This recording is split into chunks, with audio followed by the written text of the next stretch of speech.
Last year I came out with a video on how to emulate a 65mm image while using compatible full-frame mirrorless cameras. The only thing is that you had to use an anamorphic adapter in order to achieve this effect, but it put limitations on your image, such as limited close focus distance, double focusing, and you were also exclusively restricted to widescreen format only. But I figured out a way how to get the same field of view without having to compromise your image.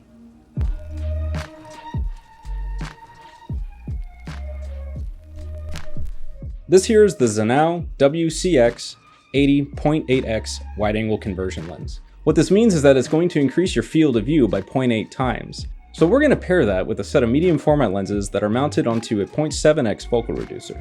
So if you take a 105mm lens and you mount it to your 0.7x focal reducer, and then take your focal length and multiply that times the strength of your focal reducer, so 105 times 0.7 equals 73.5, which will now be your new focal length, or your virtual field of view. Now here's the fun part.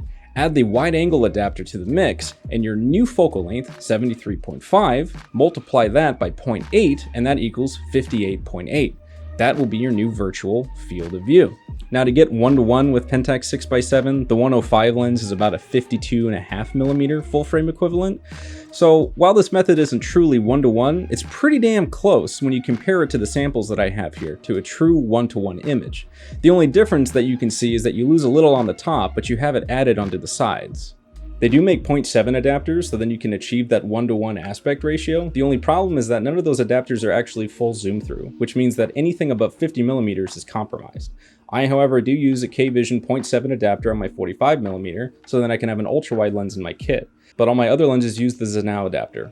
So why this specific adapter and not others? Well, this was the best one that I could find that had an 82mm filter thread, didn't have any light loss, didn't cause too much distortion, and was full zoom through. Full zoom through means that it will work with any focal length.